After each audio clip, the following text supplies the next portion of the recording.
হরে কৃষ্ণ। আমি সঞ্জয়। আমার চ্যানেলের নাম সনাতনী কথা সত্য কথা। তো আজকে আবার এসেছি আরেকটি নতুন তত্ত্বকথা নিয়ে। আজকের কাহিনী, কুরুক্ষেত্রের যুদ্ধে যখন সবাই মারা গেল তখন দুর্যোধন পালিয়ে গেছিল। তো সেই দুর্যোধনকে কিভাবে খুঁজে পেল আবার, তো তাই নিয়ে আজকে আলোচনা করব। শুরু করার আগে প্রথমেই বলি, আমার চ্যানেলে যারা প্রথম এসছেন তারা আগে ভিডিওটি দেখুন। যদি ভালো লাগে তাহলে অবশ্যই সাবস্ক্রাইব করে চ্যানেলের সাথে জুড়ে থাকবেন। ভিডিওটি স্কিপ করবেন না, সম্পূর্ণ ভিডিওটি দেখুন, অবশ্যই ভালো লাগবে। আর ভালো লাগলে লাইক কমেন্ট শেয়ার অবশ্যই করে দেবেন। তাহলে শুরু করছি আজকের কাহিনী, দেখতে থাকুন। কুরুক্ষেত্রের যুদ্ধে দুর্যোধন পালিয়ে গেছিলেন। আর এই দুর্যোধনের আত্মগোপনের সংবাদ অল্প সময়ের ব্যবধানেই যুধিষ্ঠিরের কর্ণগোচর হয়ে যায়। এক ব্যাধ ওই সময় দৈপায়ন হ্রদের তীরে পাখি শিকার করতে গিয়ে দুর্যোধনকে হ্রদের জলে লুকাতে দেখে তৎক্ষণাৎ যুধিষ্ঠিরকে সেই খবর জানিয়ে দেয়।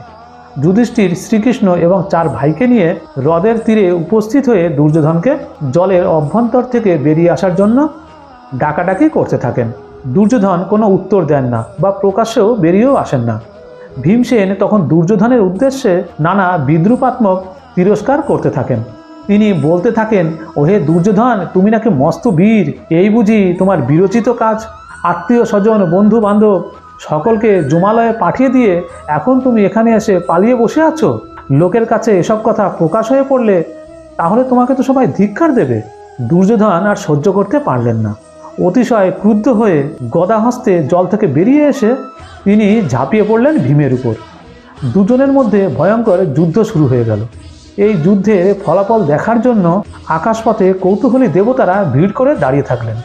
দ্বারকার থেকে বলরামও এই সময় দৈপায়ন হ্রদের তীরে উপনীত হয়ে দুর্যোধনকে বললেন, শোনো দুর্যোধন, এই যে কুরুক্ষেত্রে মহারণ হয়ে গেল, অগণিত লোকক্ষয় হলো, তোমাদের কৌরব বংশ ধ্বংস হয়ে হস্তিনার রাজপ্রাসাদ মহা শ্মশানে পরিণত হয়ে গেল।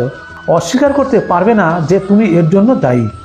যাই হোক, তুমি এখনও নিজে বেঁচে রয়েছো। তুমি ইচ্ছা করলে এখনও তুমি নিজেকে বাঁচিয়ে রাখতে পারো। তোমার বিশাল রাজ্য হস্তিনাকেও তুমি রক্ষা করতে পারো। পাণ্ডবদের উপর তুমি এত অন্যায় অত্যাচার করেছো, তবু পাণ্ডবেরা কিন্তু তোমাকে এখনও ক্ষমা করতে পারে। বিনিময়ে এরা তোমার রাজ্য চায় না, তোমার ধন সম্পদও কামনা করে না। তুমি যদি এদের কাছে তোমার নিজের অপরাধ স্বীকার করে ক্ষমা প্রার্থনা করো এবং এদের ইন্দ্রপ্রস্থে যাবার অনুমতি দাও, তাহলে এরা খুশি হবে। দুর্যোধন বললেন, হে বলদেব, আমি জানি পাণ্ডবদের হৃদয় মহৎ। আমি তাদের যত কষ্ট দিয়েছি আজ পর্যন্ত, সেসব দুঃখ কষ্ট যে তারা ভুলতে পারবে তা আমি জানি। কিন্তু অর্জুন হয়তো তার পুত্র শোক কোনোদিন বিস্ফোরণ হবে না, কারণ আমরা সেই বীর বালককে অন্যায়ভাবে হত্যা করেছি। আমি সবই আপনার কাছে স্বীকার করছি বলদেব, কিন্তু নিজের প্রতিজ্ঞা থেকে কখনো বিচ্যুত হব না। আমার প্রতিজ্ঞা, বিনা যুদ্ধে সূচাগ্র পরিমাণও জমি আমি ছেড়ে দেব না। এখনও আমি জীবিত আছি, এখনও আমি যুদ্ধ করতে প্রস্তুত। আমাকে পরাজিত করে ইন্দ্রপ্রস্থ কেন, হস্তিনাও তারা নিয়ে নিক। ভীম আর দুর্যোধনের মধ্যে আবার ভয়ানক যুদ্ধ শুরু হলো। দুজনেই প্রবল শক্তিমান। গদা যুদ্ধে দুজনেরই দক্ষতা অপরিসীম। এই সময় ভীমের মনে পড়ে গেল তার প্রতিজ্ঞার কথা। দ্রৌপদীর বস্ত্রহরণের সময় দুর্যোধন দ্রৌপদীকে তার নিজের উরু দেখিয়ে তার প্রতি যখন অশ্লীল ইঙ্গিত করেছিলেন, তখন ভীম প্রতিজ্ঞা করেছিলেন দুর্যোধনের ওই উরু তিনি গদাঘাতে চূর্ণ করবেন। সেই প্রতিজ্ঞার কথা ভীমের মনে পড়তেই তার রক্ত গরম হয়ে গেল। তিনি তখন তার দেহের সর্বশক্তি নিয়োগ করে দুর্যোধনের উরুতে তার গদার দ্বারা আঘাত আনলেন। সেই আঘাতে উরুর অস্থি চূর্ণ বিচূর্ণ হয়ে গেল। দুর্যোধন ভূমিশয্যা গ্রহণ করলেন। তার আর দাঁড়াবার ক্ষমতা রইল না। অসহ্য যন্ত্রণায় তিনি কাতরাতে লাগলেন। ভীমসেনের ক্রোধ তখনও প্রশমিত হয়নি।